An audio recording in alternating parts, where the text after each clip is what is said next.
ಇವರಲ್ಲಿ 32 ಶಾಲಾ ಮಕ್ಕಳಲ್ಲದೆ ದೆಹಲಿಗೆ ತೆರಳುತ್ತಿದ್ದ ಭಾರತದ 4 ಪ್ರಸಿದ್ಧ ವಿಜ್ಞಾನಿಗಳು ಸೇರಿದ್ದಾರೆ.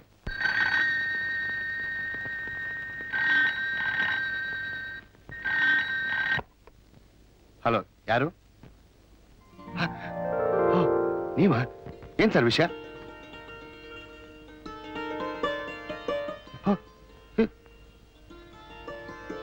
ಏನು ಏನು ಕಾಣದೇವ್ರು ನನ್ನ ನೋಡ್ಬೇಕು ಅಂತ ಆಸೆ ಪಡ್ತೀಯಾರ? ತುಂಬಾ ಸಂತೋಷ, ತುಂಬಾ ಸಂತೋಷ. ಯಾವಾಗ ಕರ್ಕೊಂಡ್ ಬರ್ತೀರಾ?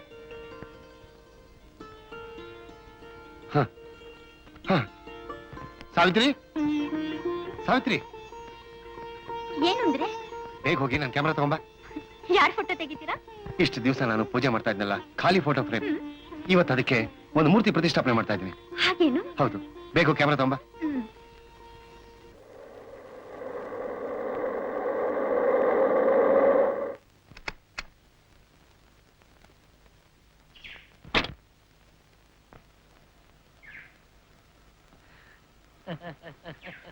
ಏನ್ ಸರ್, ಅವರೆಲ್ಲಿದ್ದಾರೆ? ಅವರೇ ಕಣಪ್ಪ.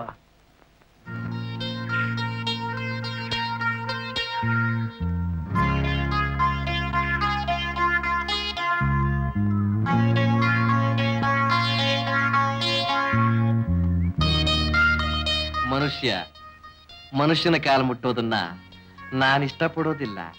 ನಿಮ್ಮನ್ನ ನಾನು ಮನುಷ್ಯ ಅಂತ ತಿಳ್ಕೊಂಡಿಲ್ಲ. ನೀವು ನನ್ನ ಬಾಳಿಗೆ ಬೆಳಕು ಕೊಟ್ಟ ದೇವರು.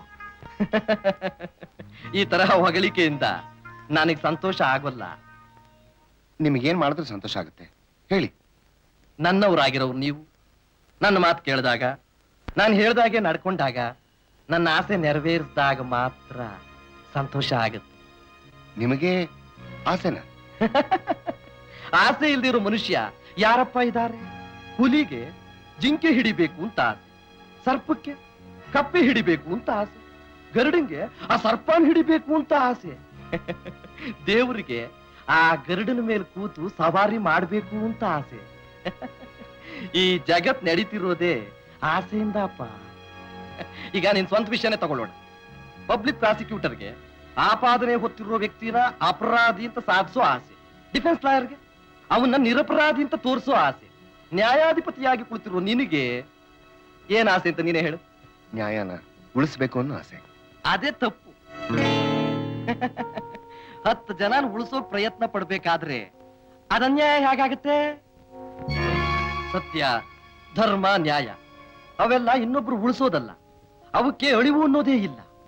ತಿಳಿಯದೇ ಇರೋ ಅವಿವೇಕಿಗಳ ನಾವು ಸತ್ಯನ ಉಳಿಸ್ತೀವಿ, ನ್ಯಾಯನ ಉಳಿಸ್ತೀವಿ ಅಂತ ಹೇಳ್ಕೊತಿರ್ತೀವಿ. You see, these are all mere illusions. By the by mister Rajaram, ನಾನು ನಿನ್ನನ್ನು ಕರೆಸಿದ ಕಾರಣ ಏನು ಗೊತ್ತಾ? ಗೊತ್ತಿಲ್ಲ. ಒಂದು ರಹಸ್ಯನ ನಾನು ನಿನ್ನಿಂದ ತಿಳ್ಕೋಬೇಕಾಗಿದೆ. ರಹಸ್ಯ? ಏನದು? ನಾಳೆ ಕೋರ್ಟ್ನಲ್ಲಿ ಆ ರೈಲ್ವೆ ದುರಂತದ ಕೇಸ್ ಬಗ್ಗೆ ನೀನೇನ್ ತೀರ್ಪು ಕೊಡ್ತೀಯ ಅನ್ನೋದನ್ನ ನಾನು ತಿಳ್ಕೋಬೇಕಾಗಿದೆ.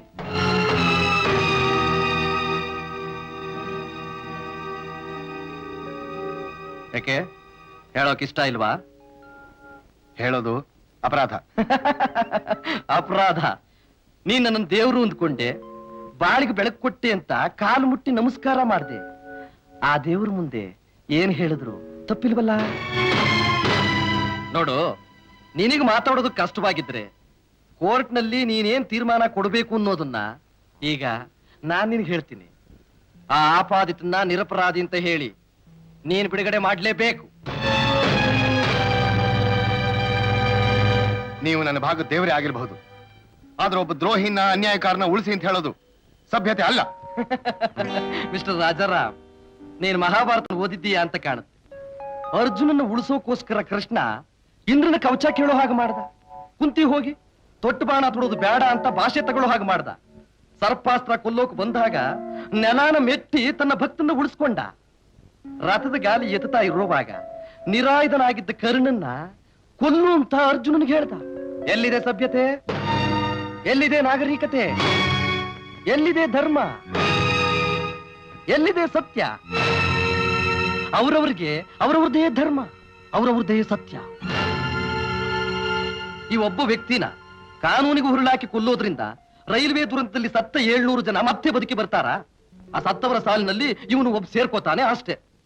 ನಿಮ್ಮ ಮಾತನಂತೆ ನಡ್ಕೋಬೇಕು ಅಂತ ಅನ್ನೋ ಹಾಗಿದ್ರೆ ನ್ಯಾಯಾಲಯ, ನ್ಯಾಯವಾದಿಗಳು, ನ್ಯಾಯಾಧೀಶ, ಕಾನೂನು ಇವೆಲ್ಲ ಇರೋದೇ ವ್ಯರ್ಥವಾಗ್ಬೇಕಾಗತ್ತೆ ಅಷ್ಟೇ. ನೀನು ನ್ಯಾಯದ ಹೆಸರಿನಲ್ಲಿ ಒಬ್ಬನ ಕೊಲ್ಲಬೇಕು ಅಂತ ಇದ್ದೀಯ, ನಾನು ಒಂದು ಜೀವನ ಉಳಿಸಬೇಕು ಅಂತ ಇದ್ದೀನಿ. ಹೇಗೂ ನೀನನ್ನ ದೇವರು ಅಂತ ಒಪ್ಕೊಂಡಿದ್ದೀಯ. ನೀನಾಗೆ ಅವನು ಉಳಿಸಿದ್ರೆ ಕೃತಜ್ಞತೆ ಇರೋ ಮನುಷ್ಯನಾಗ್ತೀಯ, ಚೆನ್ನಾಗಿ ಬದುಕ್ತೀಯ. ನನ್ನ ಕಲ್ಪನೆ ಬರೀ ಭ್ರಮೆ ಅಂತ ಈಗ ಗೊತ್ತಾಯ್ತು. ಒಬ್ಬ ಮನುಷ್ಯನ ಉಳಿಸಿ ಬೆಳೆಸಿ ಉನ್ನತ ಸ್ಥಾನದಲ್ಲಿ ಕೂಡಿಸಿ ಅವನ ಈ ರೀತಿ ನಿಮ್ಮ ಸ್ವಾರ್ಥಕ್ಕೋಸ್ಕರ ಉಪಯೋಗಿಸ್ಕೊಳ್ಳೋ ದುಷ್ಟಶಕ್ತಿ ಅಂತ ನನಗೆ ಗೊತ್ತಿರ್ಲಿಲ್ಲ. ಈಶ್ವರ ಭಸ್ಮಾಸುರನ್ ಕೂಡ ವರ ಕೊಟ್ಟ. ಕಾಮನ್ನ 3ನೇ ಕಣ್ಣಿಂದ ಸುಟ್ಟ. ಕೊಡೋನಿಗೆ ಸುಡೋ ಶಕ್ತಿನೂ ಇರುತ್ತೆ.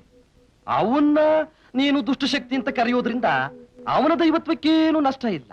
ನೋಡು, ಈ ದೇವರ ತೀರ್ಪನ್ನ ನೀನ್ ಆಗೋಲ್ಲ ಅಂದ್ರೆ ದೈವದ್ರೋಹಿ ಆಗ್ತೀಯಾ, ವಿನಾಶದ ಕಡೆ ಕಾಲಿಡ್ತೀಯಾ. ಯಾವುದು ಬೇಕು ನೀನೇ ತೀರ್ಮಾನ ಮಾಡ್ಕೊ.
ಯಾಕೆ ಒಂಥರ ಇದ್ದೀರಾ? ಏನಿಲ್ಲ, ನಾಳೆ ಒಂದು ಜಡ್ಜ್ಮೆಂಟ್ ಇತ್ತು, ಅದನ್ನ ತಲೆಗೆ ಹಚ್ಕೊಂಬಿಟ್ಟೆ. ಬೆವ್ತೋಗಿದ್ದೀನಲ್ಲ, ಕೇಸ್ ಅಂತದ್ದು. ನೋಡು, ನೀನು ಹಾಲಿಟ್ಬಿಟ್ಟು ಮಲ್ಕೋ.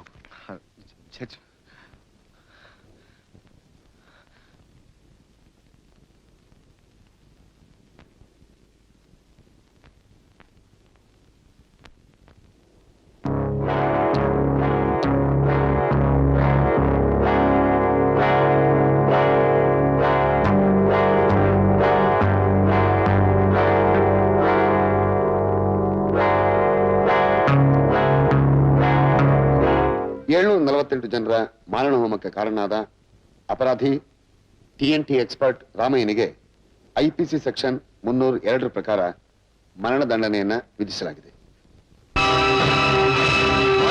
ಶಿಕ್ಷೆ ನಮ್ ಭಕ್ತನಿಗೆ ಇಂಪಾಸಿಬಲ್. ಈ ದೇವ್ರಿರೋವರೆಗೂ ನಮ್ ಭಕ್ತನಿಗೆ ಬೇರೆ ಯಾರ ಕೈಯಿಂದಲೂ ಶಿಕ್ಷೆ ಆಗೋದಕ್ಕೆ ನಾನ್ ಬಿಡೋದಿಲ್ಲ. ಮೃತ್ಯುಂಜಯ, ಕಾಂಟ್ಯಾಕ್ಟ್ ಜನರಲ್ ಶ್ರೀನಿವಾಸ್, ಆ TNT ಎಕ್ಸ್ಪರ್ಟ್ ನ ಬಿಡುಗಡೆ ಮಾಡೋದಕ್ಕೆ ಏರ್ಪಾಡು ಮಾಡು. Yes sir. ಯಮರಾಜ್, ನಮ್ ಸಂಸ್ಥೆಯಿಂದ ಉಪಕಾರ ಹೊಂದಿ ನಮಗೆ ಮೋಸ ಮಾಡಕ್ ನೋಡಿದ್ದ ಜಡ್ಜ್ ಸಾಹೇಬನಿಗೆ ನಾನೇ ಮರಣದಂಡನೆ ವಿಧಿಸಬೇಕು ಅಂತ ತೀರ್ಮಾನ ಮಾಡಿದ್ದೀನಿ. ಅವನ್ ಸುಮ್ನೆ ಸಾಯ್ಬಾರ್ದು, ಬಿಲಿ ಬಿಲಿ ಅಂತ ಒದ್ದಾಡ್ ಸಾಯ್ಬೇಕು.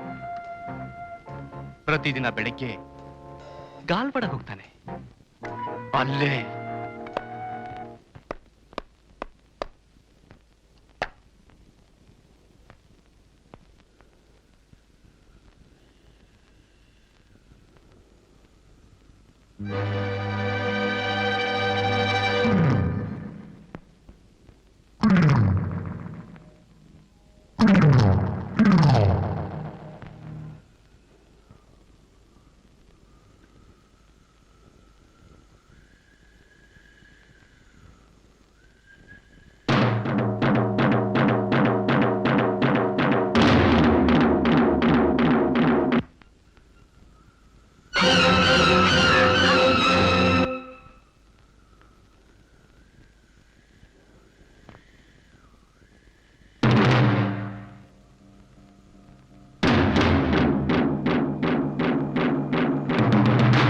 ಯಾರು ನೀವು?